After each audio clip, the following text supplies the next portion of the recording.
Right, guys, very welcome to this session. We're all excited to have the legendary Andreas. But before Andreas takes the stage and takes the show, I want to welcome all of you, and I want to welcome everyone watching on YouTube or on Instagram. So what are we going to talk about today? We're going to talk about Sweden, because Sweden has an important role in the blockchain technology, in the blockchain field, and we're going to talk about some trends. So who am I? My name is Ivan. I have the YouTube channel, Ivan on Tech. I am a software developer. I've been developing since I was 9 years old. And in April, I started Ivan on Tech, where I talk about the technologies behind the Bitcoin, Ethereum, all of the new blockchain projects. And also, Eric and I, my partner, we're starting Stockholm Blockchain, which is our new venture where we invest and develop blockchain technology and also educate companies, organizations, and governments about this new exciting field. That being said, let's get into it. So we have to realize that the blockchain explosion, the Bitcoin explosion, is exponential. And it is so in Sweden as well. And this can be noticed on several different fronts. So for example, we hear more and more about blockchain, about Bitcoin in Swedish media. If you read Breakit, if you read Veckans Affärer, Dagens Industri, you see more and more about Bitcoin. And also, the events are really taking off and blowing up. And an interesting aspect is that just a couple of years ago, maybe 1 or 2 years ago, when you went to those events, to Bitcoin events, to blockchain events, it was primarily tech people, Bitcoin enthusiasts. But now, if you go to events, for example, we were at Blockchain 360 here in Stockholm just a few weeks ago and talked about blockchain, you see that the traditional industries, such as finance, such as insurance, such as real estate, are now joining the field. And they're very interested because they realize that a lot of things are going to change and they need to keep up. They know that blockchain is important, but they don't really know how it works or how they should use it and what their use case is. So this is a fundamental change we see in the community. Now the companies, the industry, they're joining the field. Financial, insurance, real estate are one of the biggest industries that are joining the field here in Stockholm, Sweden, and all over Sweden, really. The next point is Bitcoin and blockchain in Swedish media. As I already mentioned, we see more and more of that. However, the media is struggling a bit. They are struggling with really understanding the technology themselves. They want to write about it because it's hot, because they get a lot of views, a lot of clicks, and they want to cover it, but there is a lack of education, there is a lack of information in the field of media. And so if you read Breakit, if you read Veckans Affärer, you might see many mistakes that the media writes, not maybe intentionally, but it's just a lack of education. And me, Christopher from BTCX, and some other people are joining the debates in Swedish media and explaining how it really works. And the good thing is that we are welcome. The media wants us to be a part of the media landscape. They want to have debates. They want to have krönikor and articles written by us. So it's a very good tendency we see in Swedish media, that they are trying to catch up, they're trying to cover this field as best as they can. And of course, it's very important to realize Sweden's place on the international arena, because many countries, such as Slovenia, such as Estonia, countries in the Caribbean, we're now seeing this competition. Who is going to be the cryptocurrency hub of the world or of Europe? And I think Sweden has really good chances because we are a very innovative country. We have many great minds. We have a great engineering tradition. And for example, we see now with the Swedish land registry, Lantmäteriet, they're thinking about using blockchain in their business. And we have Chromaway here as well, doing this blockchain implementation, working with blockchain. So Sweden has a good chance to be a huge player in this field, and we need to appreciate that as well.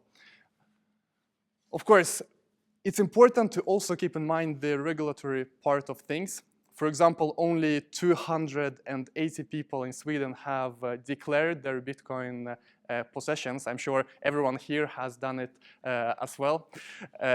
But The thing is, it is also a lack of knowledge on our side. Many people use Bitcoin, buy and sell, invest, trade, without really knowing the rules, and it's important for us to know the rules. So this is something I think we should keep in mind. And it's naive to think, just because it is the cryptocurrencies, just because it's on the blockchain, that the tax authorities will not know how it works and will not be able to do their business.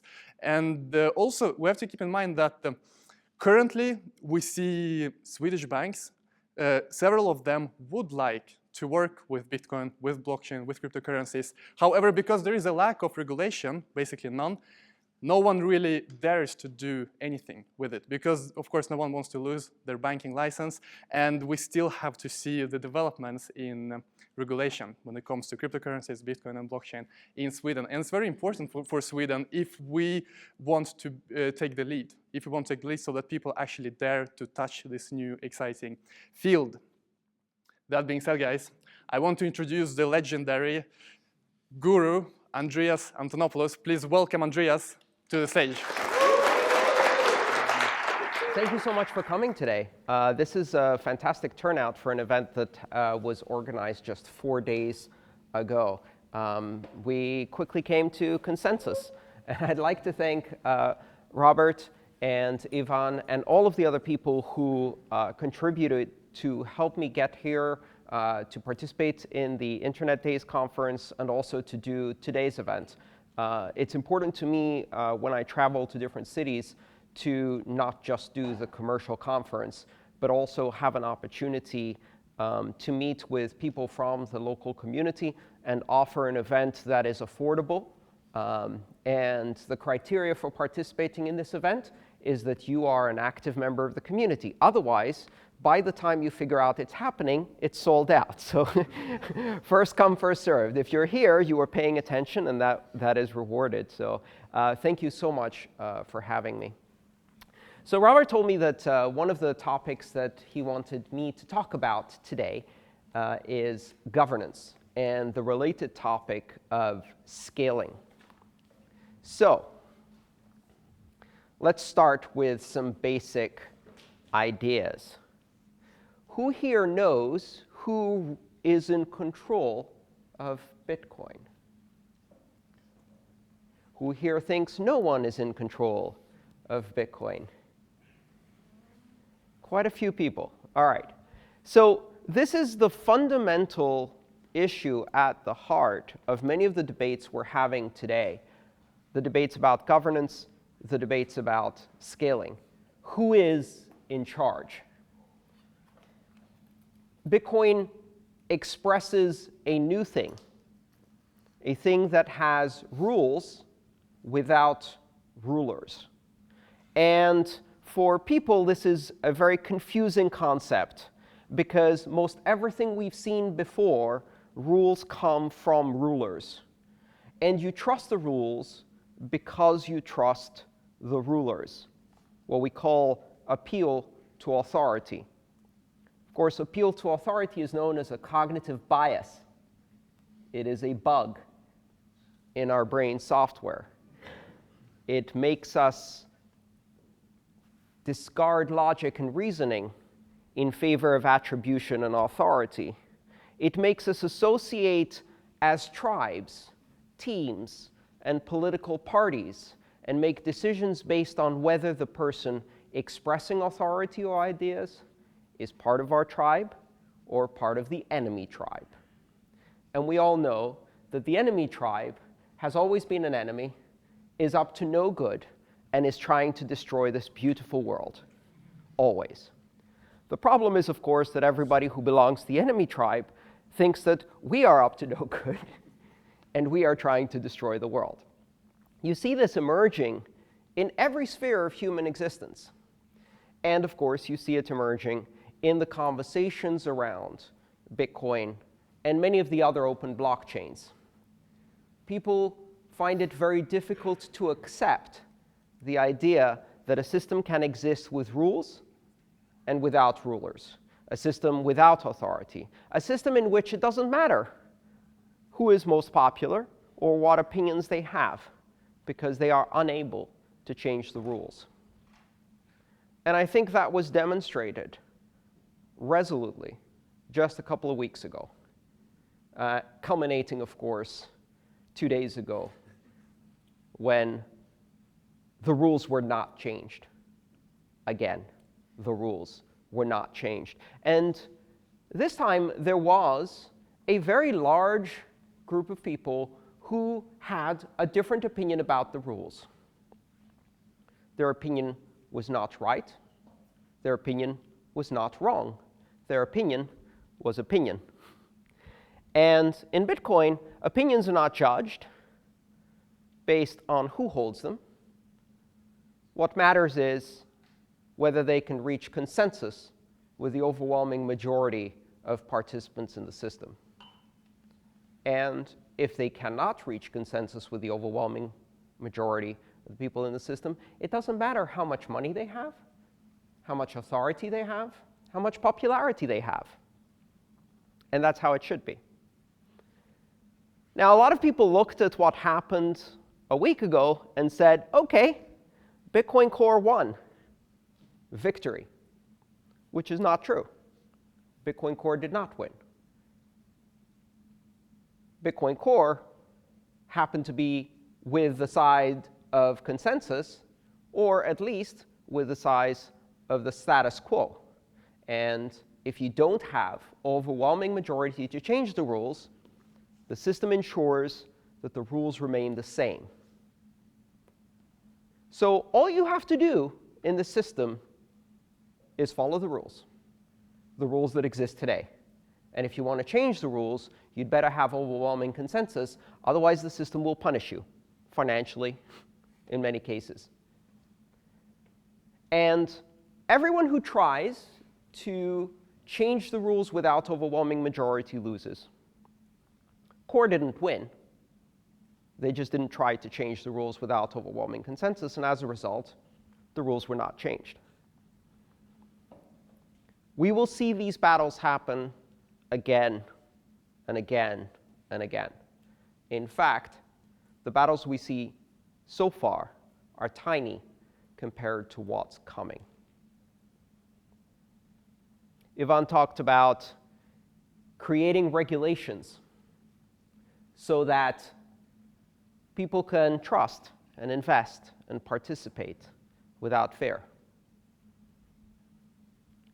Regulations are the way we used to run governance in systems where there are rulers, because regulations are created by regulators. Those are rules with rulers. Good news is they can't change the rules of Bitcoin, because they do not have consensus.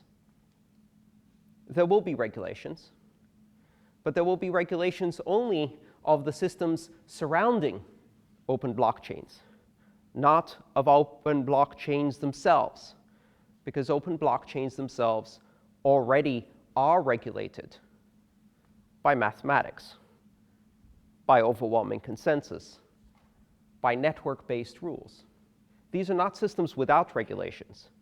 These are systems with very predictable, deterministic, clear, transparent regulations based on mathematics. Regulations not subject to political power, not subject to compromise, discussion, change. And that is why this system is special. It is special precisely because it cannot be changed or subject to political will. Now, a lot of people don't like that.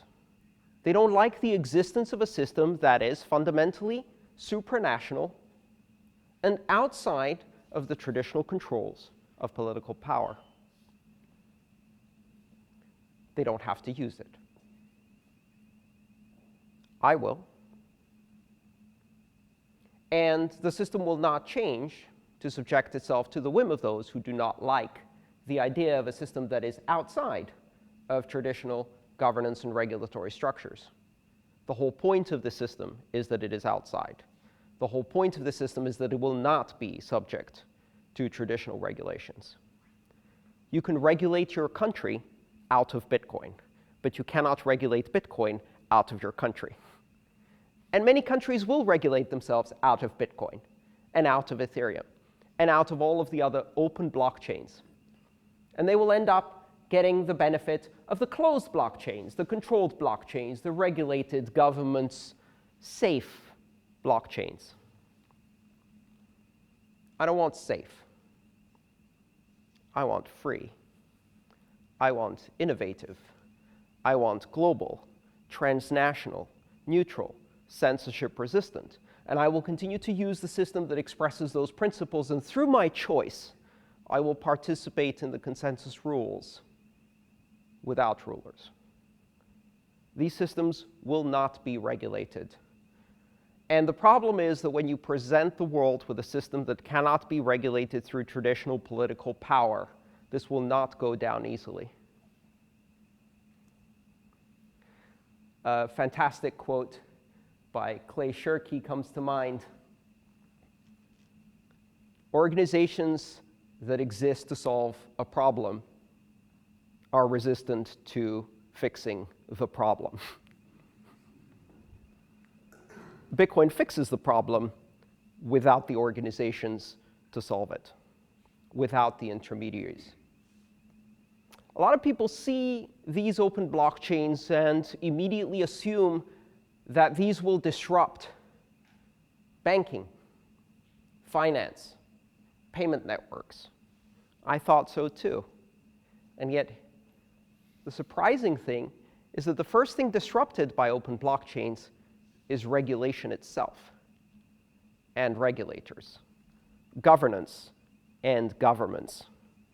It disrupts the idea of hierarchical, representative, top-down, jurisdiction, geographic-based regulation. You cannot decide how these systems will operate within your borders because they are not within your borders. They do not see borders. And this makes many people very, very uncomfortable. This is a test. It is not a test for Bitcoin. It is not a test for open blockchains. It is a test of democracy. It is a test of self-determination. It is a test of freedom of expression. It is a test of freedom of association. Some governments will fail that test. Some governments will be intrinsically suspicious of a system that empowers citizens, residents, just people, to use money to engage in commerce without interference, without censorship, without control. And many governments will fail that test. They will violate the principles that they claim to hold true, because for the first time, those principles will be tested by a network that will force them to reckon with these principles. Governance is not something that will be added to Bitcoin. It's not something that will be added to open blockchains. It's something that open blockchains already do in a new way, in a different way, in a way that will not change to suit the old way. That is the fundamentally disruptive potential of this technology. Now, in this entire system, there are going to be a lot of debates and a lot of disagreements. There are many choices to be made, choices at every step as to how to solve technology, scale, and architecture problems, how to make the system more robust, more resilient, cheaper, more secure, faster, and able to absorb billions of people who will need to use systems like this. And right now, we can't do it. Right now, the open blockchains we have today cannot support the population that might need to use them. That's OK. This is still the prototype. This is the 9-year-old. Right? The 9-year-old is still going to school, still learning how to be in the world. And if you've spent any time with a 9-year-old, you'll know that it's pretty awkward, unsure, unsteady at times, temperamental, throws a tantrum every now and then. And that is how this technology is going to be for quite a while.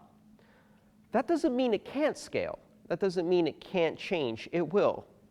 And you can see, within this 9-year-old body, you can see the future potential. You can see the image of what this person might be or what this technology might be, to stretch the metaphor.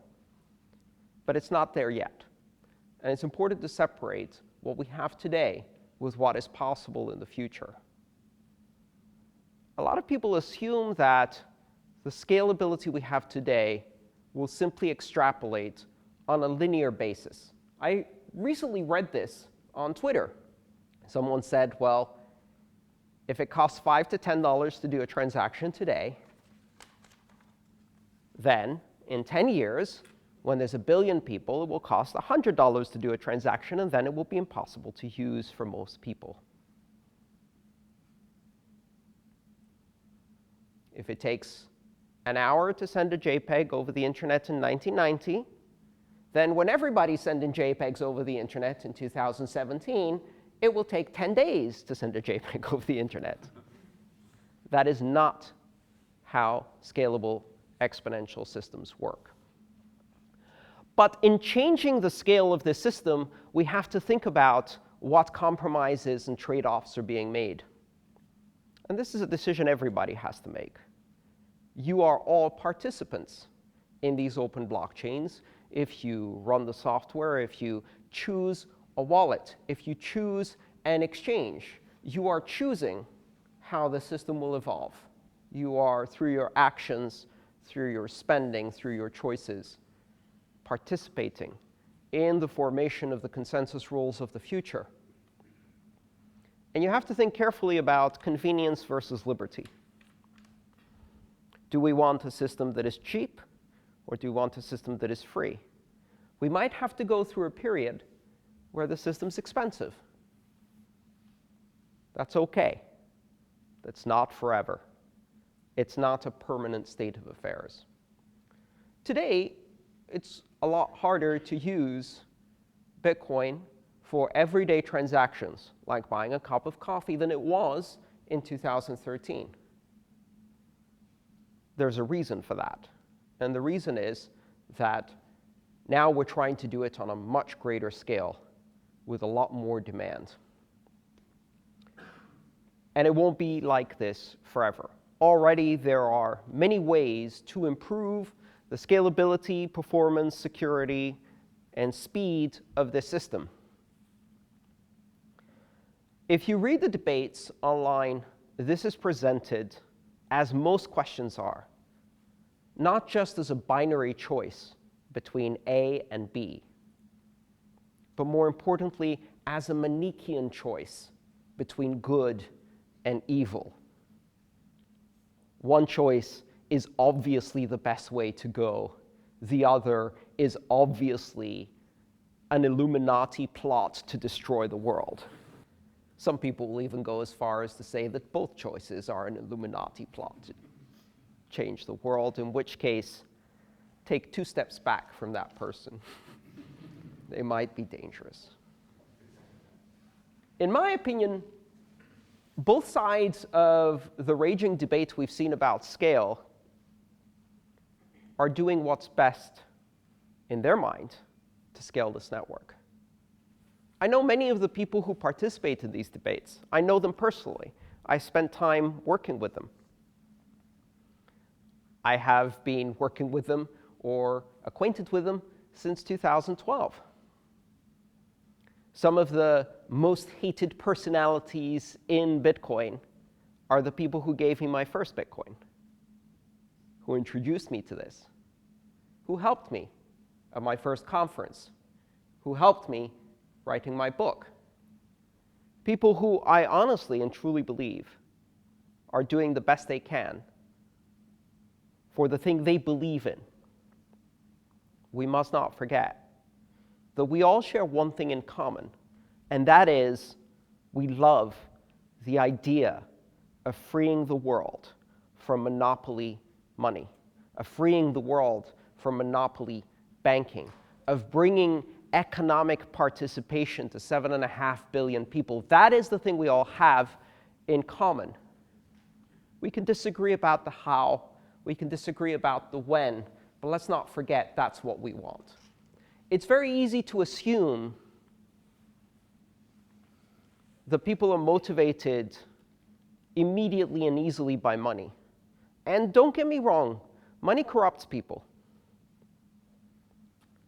And sometimes it does so in subtle and slow ways. But let's not assume that everybody who is making money in this space, who has a job, who has a profession, an income, who's affiliated with a company, can be so easily manipulated as to form the basis of their opinions entirely based on who pays them. That is appeal to authority. It is appeal to authority of their employer. And that is just as mistaken as any other form of appeal to authority. Scaling is a difficult problem. The answers are not simple because the questions are not simple. Can we scale? Yes. But it matters how we scale. Because some ways of scaling have side effects. Side effects that, at least in our community, are very dangerous. Centralization of control is the biggest side effect of any scaling choice.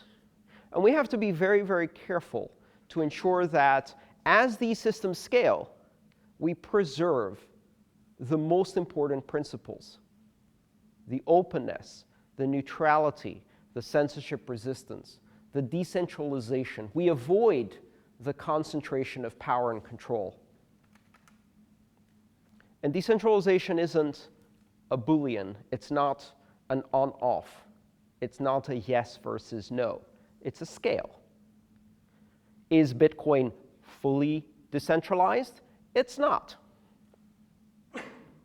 Is it one of the most decentralized things, especially in finance, to ever happen? It is. How can we make sure that in the future it is at least as decentralized as it is today, or better? At least as private as it is today, or better? At least as open as it is today, or better? I talked about rules without rulers, and yet there are many people who want to take the role of ruler, who want to dictate rules, who want to take control.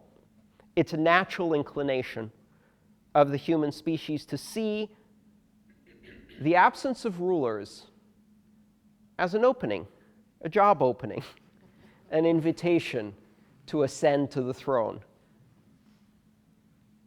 We have to resist that. And we fall most prey to that when we make simplistic assessments of other people's opinions, associate those opinions with their employer, assign them as ultimate evil, and condemn them to the opposing side. Because what we do then is simultaneously reflect that back on the people we do believe in, and we just softly and subtly push them into taking that throne.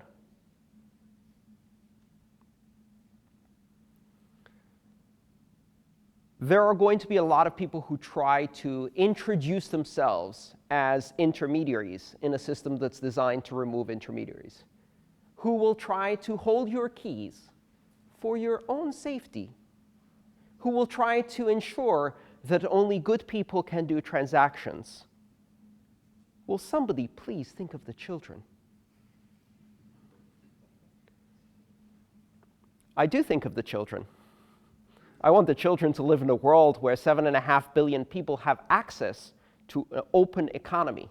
I want to live in a future where everyone can participate.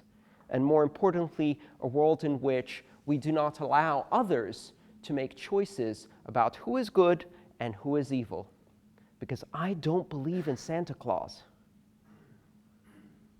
And if you give someone the opportunity to make a list of the good kids and the bad kids, that gives them ultimate power. As an adult, maybe you read the story of Santa Claus, and you realized that he's a fascist dictator.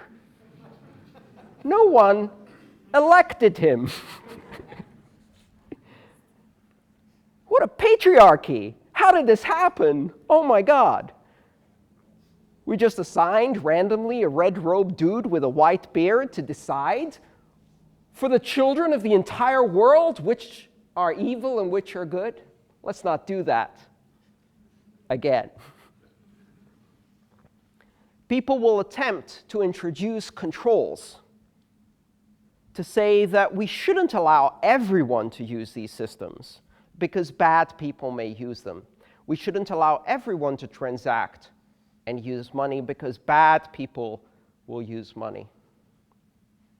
And again, that fundamental splitting of the world in Manichaean terms between good and evil creates rulers, creates power, and as soon as power is created, power is abused. My philosophy is simpler. Not most people agree with me. I don't think there is absolute good or absolute evil. I think good people do evil things all the time. Occasionally, evil people might do good things. People change.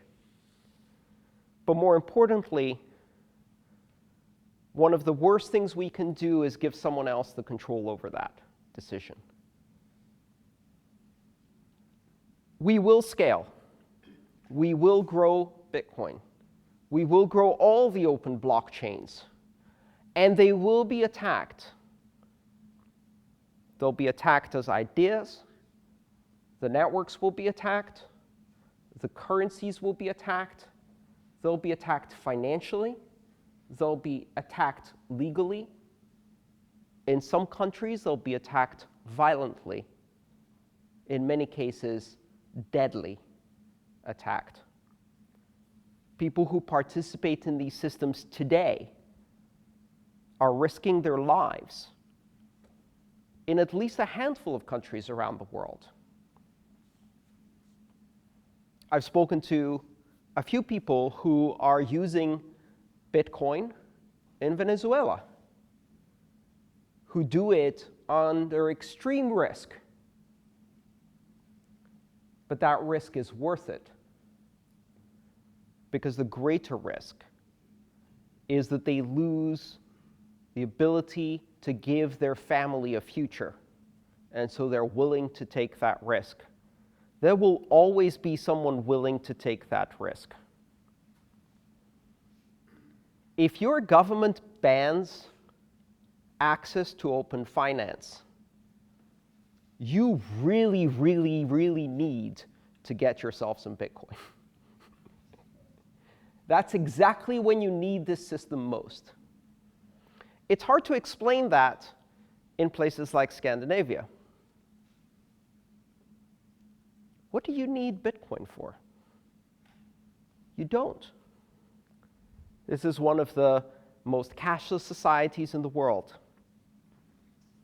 You have access to banking, unless you're an immigrant or refugee who's undocumented. Or a Bitcoin company. Or a Bitcoin company that's been shut down by the banks. Most people who come to these events, they don't need Bitcoin. I hope you will see why it is necessary for everyone else in the world. One of the things that is common in countries with strong democratic institutions, with equitable and fair governments, with strong cultural bonds, with a society that is progressive, is that people who live in countries like that want everyone to live like that. So you don't need Bitcoin. But how about everybody else gets what you have? And the problem is that banks cannot do that. And they cannot do that because banks concentrate power in the boardroom, in the cabinets, in the parliaments. Your boardrooms, your cabinet, your parliament is benign. There's 194 countries out there. Most of them do not have that. Most of them will probably never have that, and part of the reason is because those political systems can control money. And if they control money, they can control democracy or eradicate it. Control over money is an enormous power. Most countries should have separation of state and money, just like separation of church and state. It seems logical. It is not the case in most of the world. The countries that need this technology the most cannot trust their government, cannot trust their banks. They do not have the social institutions to deliver prosperity and liberty at scale as Sweden does. Which means that as early users of this technology, the choice you make between convenience and liberty will affect billions. Thank you.